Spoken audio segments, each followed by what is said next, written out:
Hey, what's up again? It's Alex with Squeaky's Reef here. So I got the wrasses out of quarantine and I put them in my tank, and so it was time to add my very last round of fish, where I'm adding a powder blue and a yellow-eyed coal tang. And since I was already placing the order, I decided to get a couple corals too. I have an ORA pom-pom xenia, two aquaculture corals from LiveAquaria, a bird's nest, and a kind of, it's like a Kenya tree, and I also got a hammer coral, a big one. And then I got an assortment of cleanup crew too, because I've been having a little bit of a green hair algae problem, and to try and dial that in, I got some more snails and some more crabs and a sand sifting starfish. Now, when I got the knock on the door, I looked out there and the UPS guy was like running away, and as soon as I opened the door, I saw why. This box was so beat up when I got to my house. And I know that that's not LiveAquaria's fault, but I'm thinking in my head, I hope everything is packed in there really tight, because you know it was doing some jostling, and it was not packed tight at all. There's all sorts of loose space in this box because there wasn't enough packing peanuts. And so the powder blue tang, the bag had slipped down beneath all of the other bags. So he was squished up against the bottom and all of the other bags, and lots of the water had leaked out, and I was worried for him, but I got everybody out of there and started floating everybody in the tanks to get the temperatures to be the same. Now, this was just the box from the LiveAquaria, like the main facility in California. I had two other boxes. The ORA one came from a separate facility, and the aquacultured corals came from a separate facility, and those boxes were okay. But it was so beat up that part of me thinks that maybe it was deliberate, and that they're sick of having these emergency packages dropped off at my house by 10:30 in the morning, and that it's such a pain in their ass that they're thinking, well, if I just smash this box up real good, maybe he'll stop. Part of me thinks that. Now look, my LiveAquaria account says that I've put in 11 orders with them now, and this is the first time that I have ever had a box come in like this, that packs carelessly or beat up or anything like that with DOAs. Before I get to what I have to say about LiveAquaria as a whole, I have to get this unboxing out of the way. And this was by far the worst unboxing that I've had from them. In fact, if this was the first LiveAquaria package I ordered, I never would have ordered from them again. The fish both came in good shape despite the packaging. My fish from LiveAquaria always, have been. But my inverts did not. My starfish was DOA, had a big chunk of missing flesh. I guess it would be necrosis or something. Just holding him in the bag before I even got him out. So I knew he was done. And a fair amount of my snails and crabs came up dead. I mean, that always happens when you're ordering these cleanup crew packs, but I would say an abnormally large amount were out of this one. But for me, the real bummer here was the coral. I regret purchasing almost every single coral in the box for different reasons. They all only one was on the frag plug, my hammer coral. Every other one that I got in was just floating around in the bag. This bird's nest that I had been bumping into all the edges of the box and shaking around, so it was pretty white and bleached, and the polyps were in as far as it could possibly go.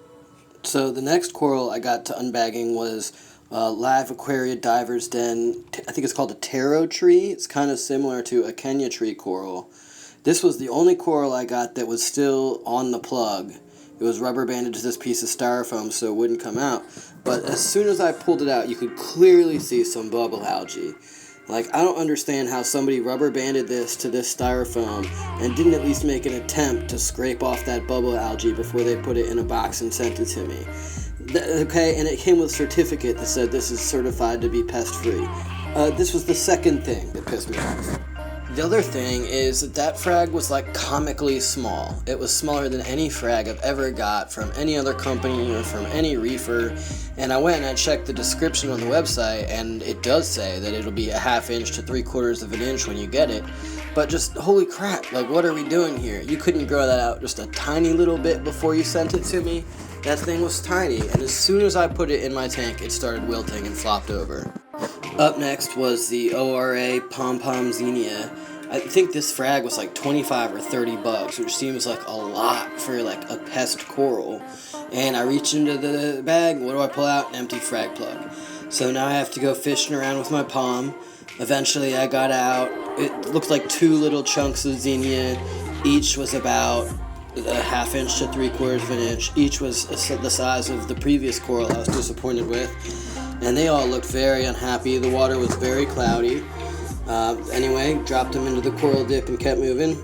Last up was the hammer coral.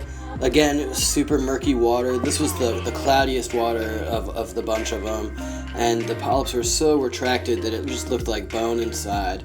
I will say that this is the one coral that I was happy with the size with. It was a little bit bigger than I was expecting, and also now that it's in my tank, it's the coral I'm most confident is going to survive, but that's not really saying a lot.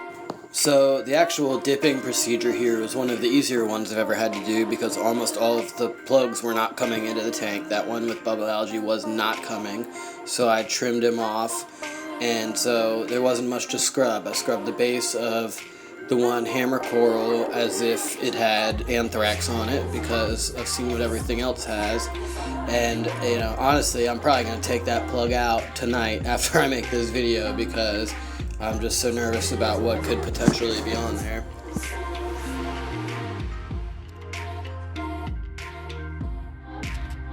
Now, I know some corals just don't ship well, so obviously I acclimated everything the same as I normally would, and I add them to the tank.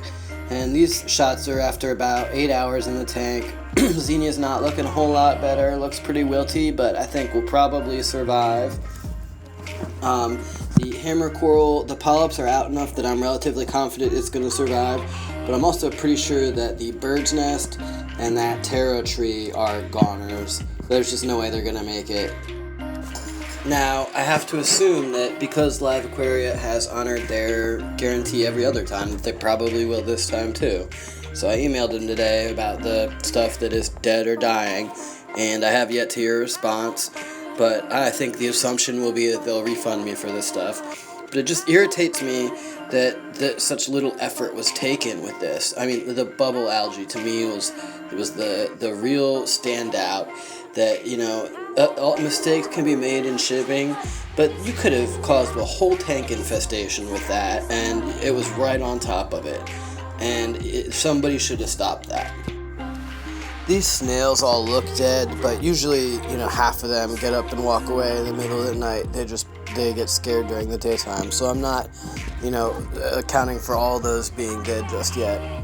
But this was not a great order from LiveAquaria. And, that brings me to how I feel about LiveAquaria in general now after 11 orders and stocking pretty much my whole tank with them. And I guess the answer to that question really depends on what it is you're ordering. Because when it comes to coral, I will never order from LiveAquaria again. There are just too many other good options from local hobbyists that you can meet in Facebook reefing groups that will give you really great deals on good coral, or even like the other site I use, cherrycorals.com, had very similarly priced corals, but theirs was just way better quality. LiveAquaria coral is expensive and the worst coral that I've put in my tank so far. But I will never put a fish in my tank that does not come from LiveAquaria. All the fish I will order in the future will always be from them. Their deal about refunding you if it's in the first 2 weeks is just too good to pass up, because that happens with such a high percentage of fish that even though the fish from LiveAquaria might be a little bit more expensive, it's worth it to have that guarantee that they do honor. And they also have a good selection that rotates through pretty frequently, and that's hard to find on other sites. So LiveAquaria is the place to go for fish, but if you're looking to buy coral, I say spend your money elsewhere.